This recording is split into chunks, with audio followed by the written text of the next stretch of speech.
क्या महाभारत का दूसरा सबसे बड़ा योद्धा कर्ण और पश्चिम एशिया का प्रथम साम्राज्य निर्माता सरगोन एक ही व्यक्ति हैं? अभी तक इतिहास हमें यही बताता आया है कि महाभारत 15वीं शताब्दी ईसा पूर्व की एक पौराणिक कथा मात्र है और सरगोन, जो अक्कड़ या वर्तमान इराक देश का राजा था, एक वास्तविक व्यक्ति है। यदि ऐसा है तो दूर इराक देश के एक वास्तविक राजा की कहानी को उसके 800 वर्षों बाद भारत की किसी पौराणिक कहानी से संबंध करने की क्या आवश्यकता थी? इतिहासकार इस प्रश्न का उत्तर नहीं देना चाहते हैं, अतः आज हम इसी की व्याख्या करेंगे। नमस्कार। ट्रू हिस्ट्री ऑफ भारत अर्थात भारत का वास्तविक इतिहास नामक इस YouTube चैनल पर आपका स्वागत है। कर्ण के जन्म की कथा हम सबको मालूम है। कुंती दुर्वासा से प्राप्त वरदान की कौतूहलवश परीक्षा करने के कारण गर्भवती हो गई तथा कर्ण का जन्म होने पर लोकलाज के भय से एक पिटारी में रखकर उसे अश्व नदी में बहा दिया, जहाँ से यह पिटारी बहते हुए पहले चंबल, फिर यमुना और अंत में गंगा नदी में जा पहुँची, जहाँ यह अधिरथ नामक एक मल्लाह को प्राप्त हुई। उसने इसमें एक बालक को देखकर उसे बचा लिया तथा उसका पालन पोषण किया।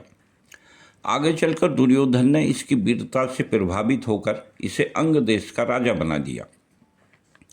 बिल्कुल यही कहानी अक्कड़ अर्थात वर्तमान इराक के राजा सरगोन के जन्म की है। स्वयं उसके अपने शब्दों में, मेरी माता एक मंदिर की प्रमुख पुजारिन थी। मेरे पिता कौन हैं यह मैं नहीं जानता। मेरा जन्म अचपिरानु नामक नगर में हुआ, जो फरात नदी के किनारे है।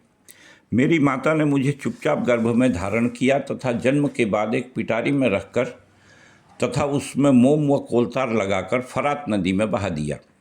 एक मल्लाह जिसका नाम अक्की था ने मुझे नदी से निकाला तथा पाला पोसा। देवी ईस्टर ने मुझ पर कृपा की तथा मुझे राजा बना दिया।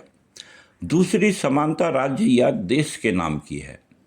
कर्ण अंग देश का राजा था तथा सरगोन के देश का नाम भी अंग या उंग था। बाद में यह परिवर्तित होकर उरुक हो गया। वर्तमान इराक शब्द इसी उरुक शब्द से निकला है। सरगोन का कालखंड 23वीं शताब्दी ईसा पूर्व का है, परंतु यहाँ पर 6000 ईसा पूर्व के अवशेष प्राप्त हुए हैं। उरुक अक्कड़ भाषा का शब्द है, परंतु इसका मूल सुमेरियन नाम अंग या उंग ही था। तीसरा प्रमाण स्वयं महाभारत युद्ध का है। कर्ण पर्व अध्याय 89 व 90 के अनुसार युद्ध के दौरान अश्वसेन नामक एक नाग, जिसका अर्जुन से पुराना बैर था, युद्ध क्षेत्र में आया तथा कर्ण के तर्कस में प्रवेश कर गया। इसी बीच कर्ण ने सर्पमुख नामक एक बाण चलाया, जिसने अर्जुन का मुकुट काट दिया। यहाँ पर दो नागों का उल्लेख है, सर्पमुख तथा अश्वसेन, जो युद्ध क्षेत्र में उपस्थित थे। सरगोन के राज्यकाल की एक सील ब्रिटिश संग्रहालय में रखी हुई है, जिसमें एक व्यक्ति, जो संभवतः राजा है, दो नागों के, जिनका आधा शरीर मनुष्य और आधा शरीर सर्प का है, के साथ दिखाया गया है। चौथा प्रमाण कालिदास के प्रसिद्ध ग्रंथ रघुवंश का है। रघुवंश के सर्ग 6 के अनुसार रघु का पुत्र अज विदर्भ देश की राजकुमारी इंदुमती के स्वयंवर में गया। इस अवसर पर इंदुमती की सहेली सुनंदा स्वयंवर में आए विभिन्न राजाओं का परिचय राजकुमारी इंदुमती को देती है। अंग देश के राजा के वर्णन में वह कहती है कि सुरांगनाएं भी जिसकी यौवन लक्ष्मी की प्रार्थना करती हैं, हाथियों की विद्या का निर्माण करने वाले जिसके हाथियों को सिखाते हैं, ऐसा यह अंग नरेश पृथ्वी पर रहता हुआ भी इंद्रपद को भोगता है। यहाँ पर अंग नरेश की इंद्र से तुलना बेहद महत्वपूर्ण है। प्राचीन सुमेर के नगर निप्पुर के सबसे बड़े देवता का नाम एनलिल था, जो आंधी, तूफान व वज्रपात का देवता था। जब सरगोन ने इस निप्पुर नगर पर विजय प्राप्त की तो उसने जो उपाधि धारण की वह थी एनलिल्ला, अर्थात एनलिल नामक देवता द्वारा नियुक्त गवर्नर या इंद्र का राज्यपाल।